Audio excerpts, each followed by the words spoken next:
Good evening, ladies and gentlemen, and welcome back to another episode of the podcast. Today we're talking about liminality and how it affects you as a leader. So without further ado, let's hop right in. Hey leaders, I'm your coach Adam. Here to have an honest talk about leadership, the obstacles you might face, and how to refine your leadership skills to help you become the leader I know you are. So let's grab a drink, sit back, relax, and have a chat. Let's talk a little bit about liminality. What is it? The easiest way to describe it would be an in-between place, time, space, or event between where you are going and where you're from. Think about a wedding. A wedding is a very interesting time in people's lives. It's a transitionary period. They were a couple. They were boyfriend and girlfriend, or boyfriend and boyfriend, or girlfriend. And they are transitioning into a married couple. This is a big time for these individuals. But what's interesting is within this time, they are not married couples, but they're more than just a couple.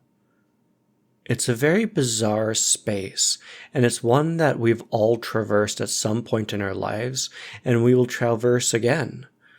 Another example of this is at one point you were a child, and then you grew up to become an adult.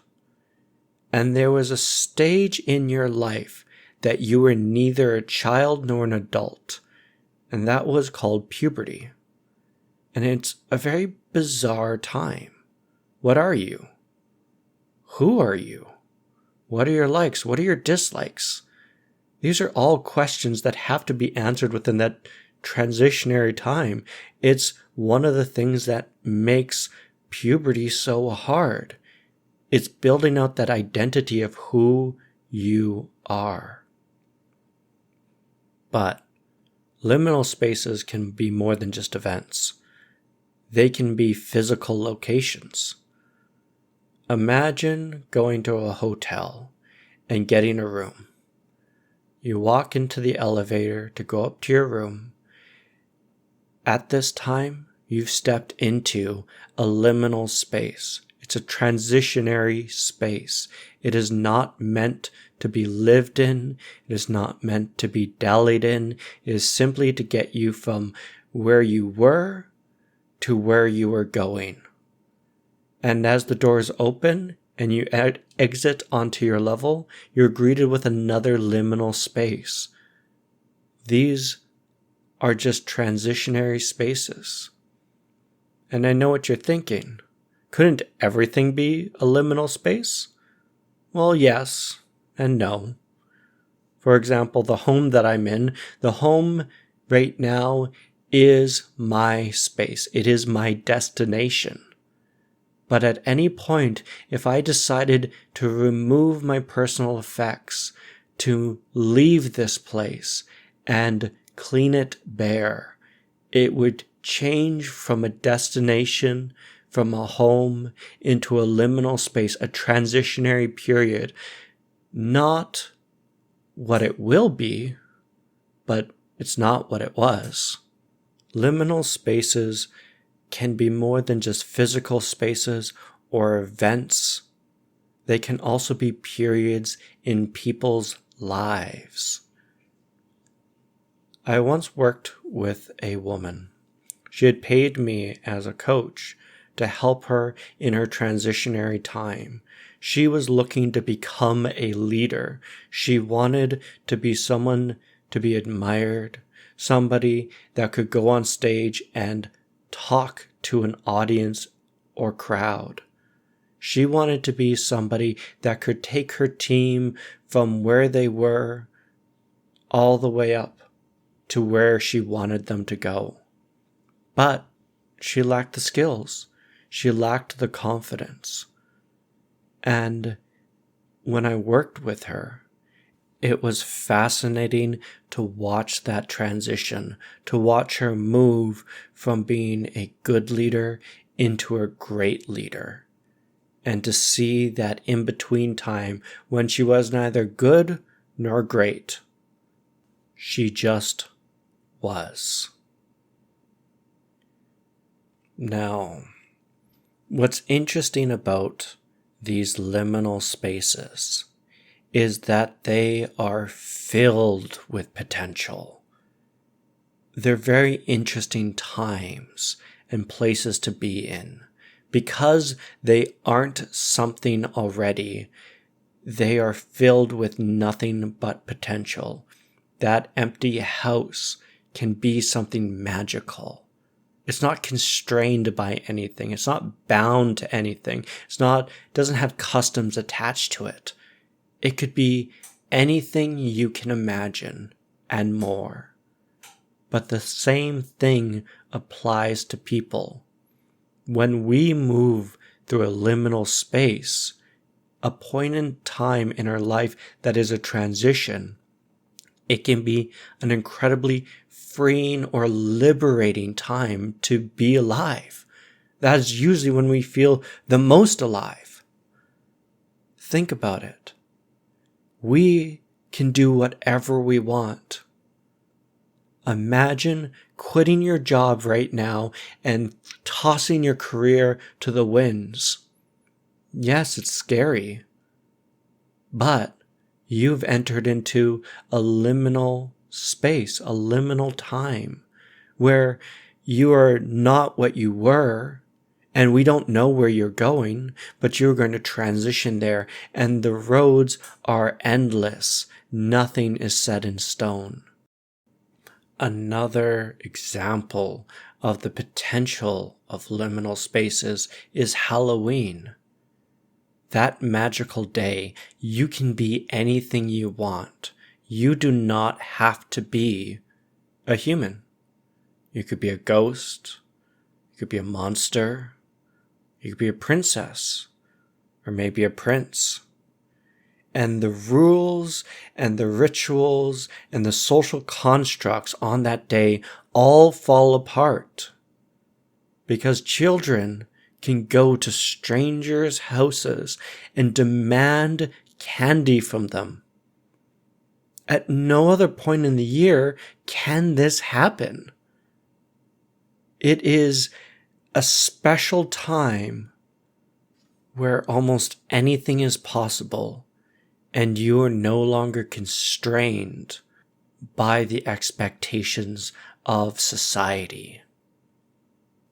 But it's not just potential that can be gained from these spaces.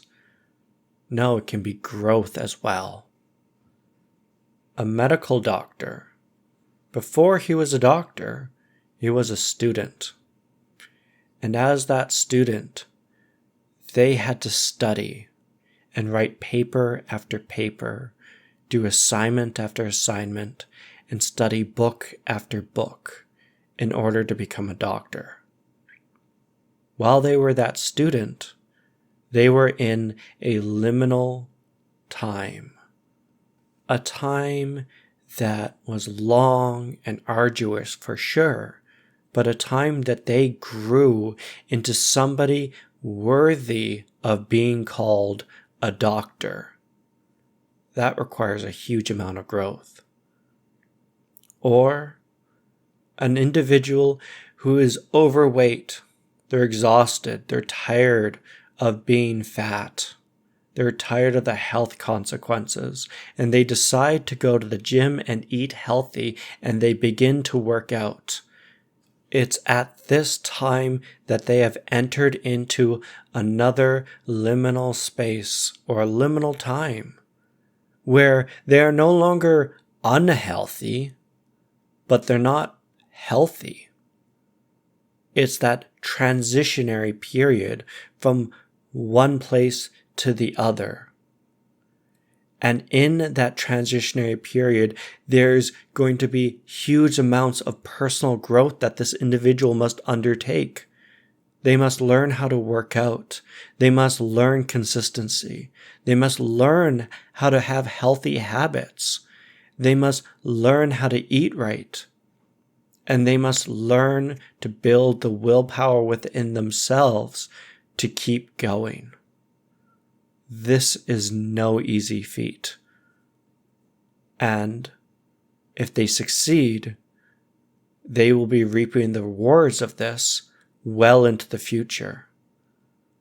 So liminal spaces are transitionary, and they have huge potential, and they are also spaces for huge growth. But liminal spaces are not to be dawdled in. You cannot make them a forever place. They are not your home. And this is where people run into trouble, is when they begin to live in the hallways of the hotel, when they decide that they're not going to the destination or they refuse to go to that destination. And the problem is that when you get stuck in these liminal spaces, fear creeps in. Fear begins to gnaw at your brain. Where are we going? When will we get there? How long it will take? Doubt begins to creep in. You don't know what you're doing. You're not smart enough to navigate these situations. And you begin to waver in your confidence. Nothing good can come of dallying in these transitionary periods, which I know many people that do. And it comes in the form of needing to make a choice. A or B. Do I go to school? Do I not go to school? Do I change my career? Do I not change my career? They're faced with a choice that they must confront. But they refuse to. They think that by sitting in the hallway, by refusing to open a door, they are saving themselves from the consequences of what might happen. This is a lie. The thing about these transitionary periods is not only do they create a sense of fear if we trap ourselves within them, but we also become incredibly unproductive because we don't know where the exit is. We don't know how long it's going to take us to get through this time.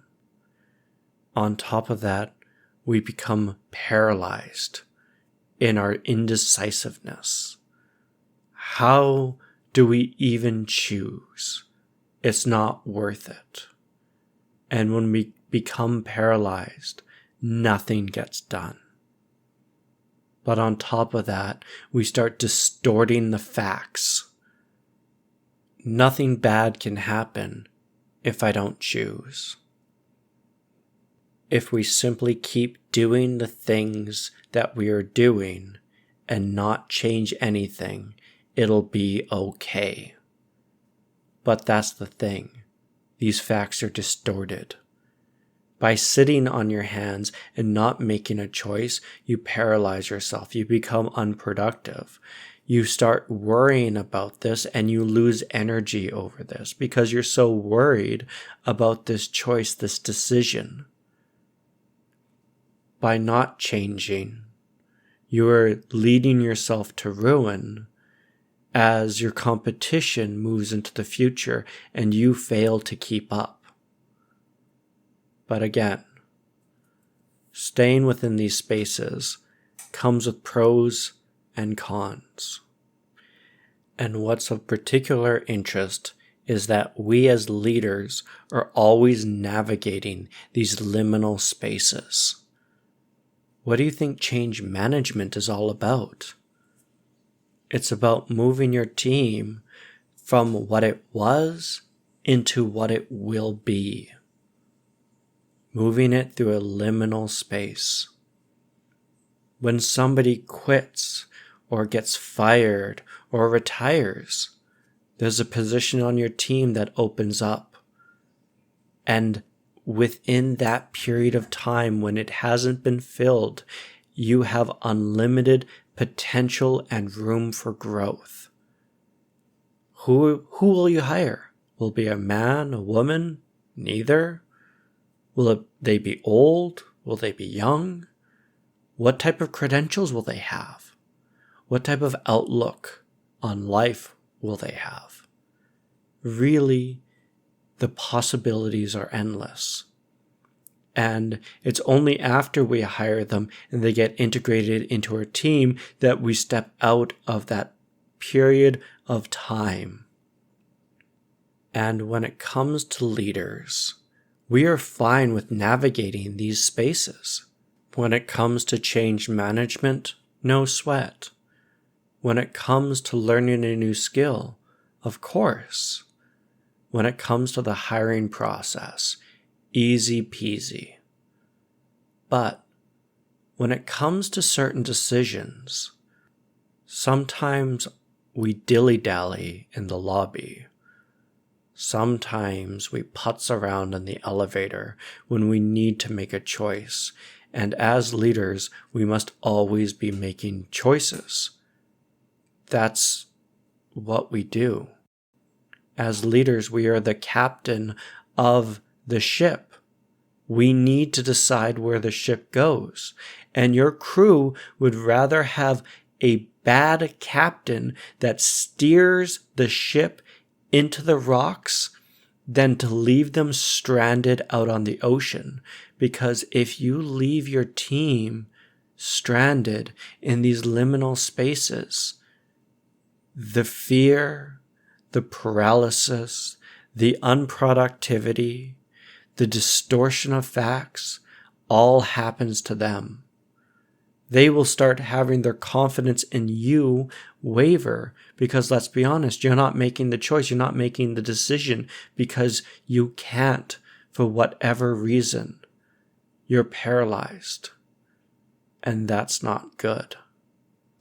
And these decisions can be anything. From if you should fire somebody to should you marry someone? Maybe you have financial questions. Maybe you're thinking about taking a course and teaching your team about it. I don't know the decision you're facing, but it's one that you need to make a choice on. One that you shouldn't linger on for too long, else you get trapped within this space. And so, as your coach, we're going to talk about a strategy to help you move out of these liminal spaces, to help you move to your destination and help you become what you want to be. If you are ever faced with a decision or choice that you must confront and you are struggling with it, take a step back. Take a deep breath. You're going to get through this. Remove yourself from the situation and find a quiet place. And grab yourself a piece of paper.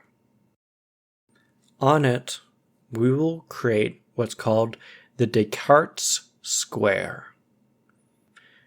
What you're going to do is you're going to take your piece of paper and you're going to draw a line horizontally in the middle of your piece of paper. And then you're going to draw a line vertically, cutting your horizontal line in half, giving you 4 quadrants.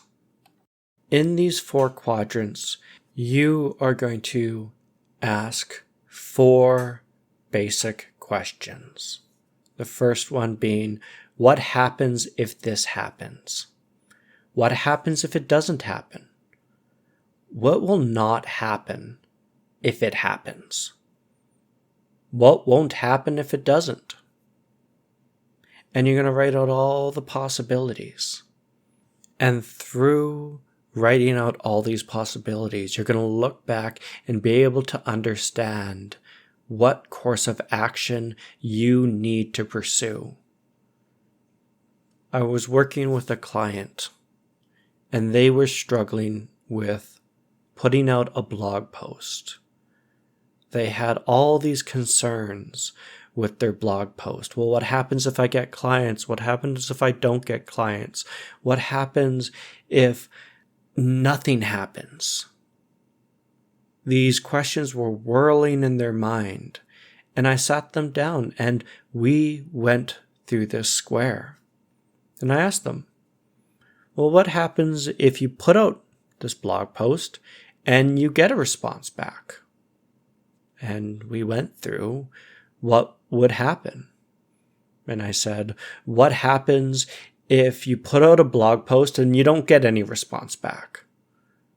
And we worked through what happened if that was the scenario.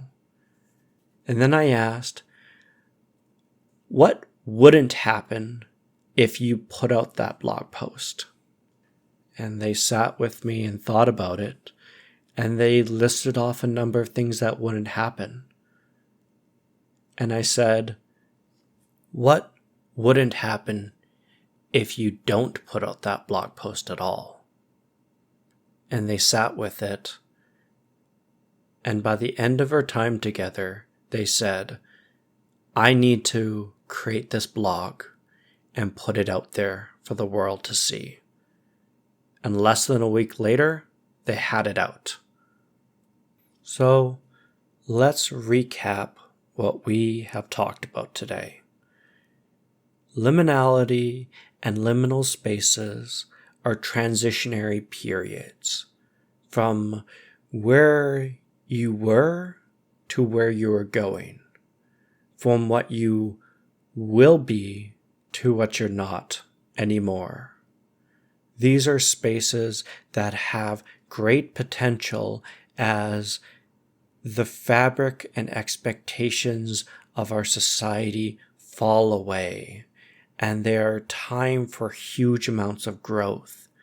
But we cannot dally in these moments or times within our lives, because if we do, we have fear that creeps into us. We'll become paralyzed.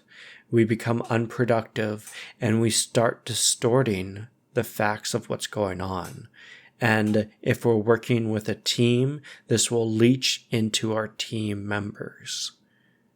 When we look at leadership specifically, oftentimes we unconsciously fall into these spaces when making decisions and dallying too long on deciding about a course of action. To help us out within these time frames, we can do Descartes' square and label all the possibilities of every action that may occur. And through that, we can gather clarity on where we should go. And if that doesn't work, it's time to hire a coach. Sit down with them and explore where to go. So with that, we'll end today's podcast. I hope you learned something, and I look forward to talking with you in the next episode. Cheers. If you've enjoyed this podcast, please subscribe, give it a like, and share it with a friend. And if you're ready to take the next leap and improve your leadership skills, head over to www.seedingthelead.com and book your free coaching session today.